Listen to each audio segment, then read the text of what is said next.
boa noite e que Deus em Cristo ele possa continuar nos abençoando. Só lembrando que este momento aqui é um momento onde a gente vai efetuar essa reflexão em um local improvisado. Então, se você de repente que está passando aí, a gente já falou isso uma vez, né? Ouvir algum ruído, alguma coisa assim, não estranhe não, viu? A nossa intenção é somente de compartilhar algo da parte de Deus essa noite. Primeira Epístola de Paulo a Timóteo, capítulo 2. Primeira Epístola de Paulo a Timóteo, capítulo 2. Dando continuidade àquela nossa reflexão. Primeira Epístola de Paulo, capítulo 2.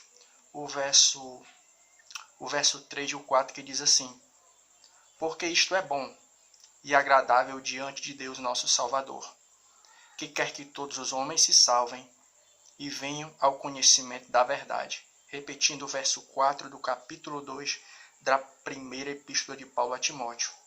Que quer que todos os homens se salvem e venham ao conhecimento da verdade. Então essa reflexão aqui, ela não vai ser aquela reflexão de aplicação muito profunda não. Vai ser apenas algumas observações que nós vamos estar fazendo no que é concernente esse versículo 4 do capítulo 2 da primeira epístola de Paulo a Timóteo. Esse texto ele vai nos afirmar algumas coisas. E quando a gente faz algumas divisões nesse texto, a gente vai descobrir algumas coisas muito interessantes, né? A primeira qual é? É concernente à vontade de Deus. Esse trecho bíblico que a gente acabou de ler, ele vai falar algo a respeito da vontade de Deus. E qual é a vontade de Deus que é expressa nesse texto? Presente no verso 4 do capítulo 2 da primeira epístola de Paulo a Timóteo. Epístola de Paulo a Timóteo é a seguinte: Deus ele quer que todos os homens, está aqui generalizando, homens, mulheres, jovens, adolescentes, né, moças, rapazes, quer que todos se salvem. Né? Então, quando a gente faz essa afirmação, que a Bíblia Sagrada nos revela que a vontade de Deus é que todos venham a se salvar, vai surgir uma pergunta, né? A seguinte, alguém vai dizer o seguinte: poxa, então se é da vontade de Deus que todos se salvem, por que que nem todo mundo se salva? Porque nem todo mundo abraça a mensagem do Evangelho. A gente vai entender o seguinte, que embora Deus ele tenha uma vontade, essa vontade absoluta, que é que todos venham a se salvar, nós entendemos também que esse mesmo Deus dá liberdade para as pessoas escolherem o seu caminho.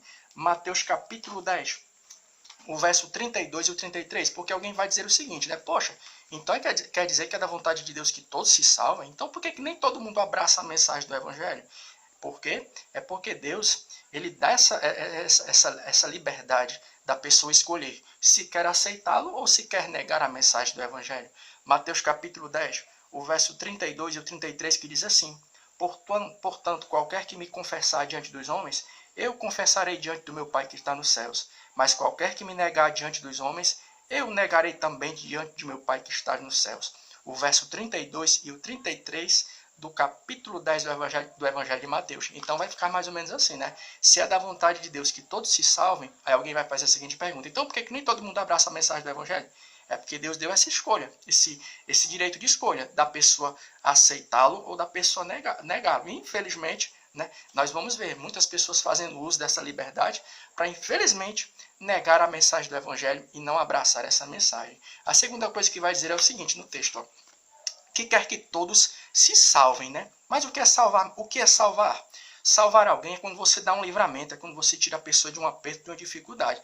E a Bíblia diz que é da vontade de Deus que todos venham a se salvar. Mas a grande verdade é essa. Nós entendemos pela palavra que Deus ele pode nos dar o livramento de muitas coisas. Deus ele pode nos dar o livramento de acidente. Deus ele pode nos dar o livramento de enfermidade. Deus ele pode dar vários tipos de livramento. Mas qual é o maior livramento que a gente entende que Deus ele pode dar para mim e para você? Qual é? A gente entende o seguinte, ó. Hebreus capítulo 9, verso 27. Hebreus capítulo 9, verso 27. Deus ele pode nos dar vários tipos de livramento. Mas existe um livramento que é o maior de todos. É o maior de todos. Hebreus capítulo 9, o verso 27 vai dizer o seguinte, ó. E como aos homens está ordenado morrer somente uma vez, vindo depois disso o juízo, o verso 27 do capítulo 9 da Epístola aos Hebreus. Então esse texto está dizendo o seguinte, que após a morte segue-se o juízo final. Né? E quando você pega o capítulo 21 ali, os últimos capítulos do livro do Apocalipse, a Bíblia vai falar do destino final dos seres humanos. Né? E vai haver o quê? O que, é que a Bíblia vai nos revelar? Que após a morte segue-se o juízo. É que existe um local de alegria e de descanso eterno, e existe um local de tormento eterno. A grande verdade é essa. Então, do que Deus ele quer nos salvar? O Senhor Jesus Cristo ele quer nos salvar? Nós entendemos o seguinte, que Deus ele pode dar vários tipos de livramento. Pode dar livramento de acidente, livramento de enfermidade, de doença, mas o maior livramento que Deus ele quer dar para o ser humano, sabe qual é? É o livramento do juízo final, não quer concernente o sofrimento eterno. Deus ele não quer que ninguém se salve. Né? A Bíblia Sagrada vai nos dizer que Deus não fez o inferno para os homens, mas fez para o diabo e seus anjos. Né? A Bíblia vai dar a entender isso, que não é da vontade de Deus que as pessoas venham a se perder, mas é da vontade de Deus que após a morte todos venham o quê? A ir para um local de descanso e não de tormento eterno. Então do que Deus ele quer nos salvar? Repetindo, né? Deus ele pode nos dar vários tipos de livramento, de acidente, de enfermidade, mas o maior livramento que ele quer dar para mim e para você, sabe qual é? É o livramento de nós irmos para um local de tormento eterno. Né? E Deus ele tem essa vontade, mas infelizmente nós entendemos que Deus, como ele deu essa liberdade de escolha para os seres humanos, alguns por várias motivações, a principal qual é? De não crer na mensagem do Evangelho. Muitos dizem não para isso, e muitos não escolhem, né, esse grande livramento. E a última coisa que a gente vai estar vendo, vai dizer o seguinte, ó, e venham ao conhecimento da verdade. Lá no capítulo 14, verso 6 do Evangelho de João, Jesus vai dizer o seguinte, ó, capítulo 14, verso 6 do Evangelho de João, Jesus vai dizer assim, ó, eu sou o caminho, a verdade e a vida. Ninguém vem ao Pai senão por mim. Nós entendemos que pelo fato de nós estarmos num mundo muito vasto, de vários tipos de pessoas, vários tipos de pensamento, nós vamos dar de cara com o quê? Com vários tipos de verdade. Aí a Bíblia vai dizer o seguinte, no verso que a gente leu, na primeira epístola de Paulo a Timóteo, capítulo 2, verso 4. Ele quer que todos os homens se salvem e venham ao conhecimento da verdade. E nós entendemos que nós vivemos em um mundo que existem várias verdades. Mas que verdade é essa que Deus ele quer trazer, quer revelar para mim e para você? Sabe qual é a maior verdade que existe? É que só existe um caminho para se chegar até Deus. E esse caminho qual é? É o caminho que se chama Jesus Cristo. Né? Capítulo 2 da carta de Paulo aos Efésios, capítulo 2 da carta de Paulo aos Efésios vai dizer uma coisa que é muito interessante. Olha a grande verdade que nós vamos ver. Capítulo 2, o verso 8 da carta de Paulo aos Efésios. Porque pela graça sois salvos por meio da fé. Isso não vem de vós, é dom de Deus. Qual é a maior verdade que Deus ele quer revelar para mim e para você, sabe qual é?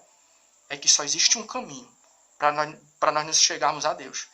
Que caminho é esse? É por intermédio da fé na pessoa do Senhor Jesus Cristo. É bacana por quê? Porque nós entendemos, lá no Evangelho de João, capítulo 14, Jesus vai dizer o seguinte, ó, credes em Deus e crede também em mim. O que a gente entende? Existem muitas pessoas que acreditam em Deus, mas não acreditam na pessoa de Jesus Cristo. Mas por que Jesus disse assim, ó, que quer que credes em Deus e crede também em mim? Sabe por quê?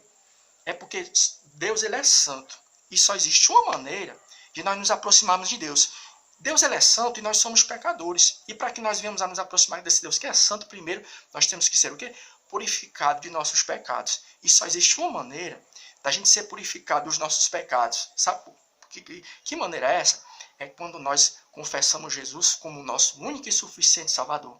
E essa é a maior das verdades. Essa é a verdade que Deus ele quer que todos nós venhamos nos apossar. Tomar posse, sabe qual é? É que só existe uma maneira de nós termos os nossos pecados perdoados. É por intermédio da fé em Jesus e no Senhor Jesus Cristo. Então que Deus, nessa noite, ele continue abençoando você que está aí, né? Abençoando a minha vida também, né? E que você nessa noite, por intermédio dessa reflexão, você possa tomar posse da maior de todas as verdades. Qual é? É que só existe uma maneira de nós obtermos o perdão de Deus. E essa maneira qual é? É quando nós recebemos Jesus como nosso único e suficiente Salvador. Boa noite.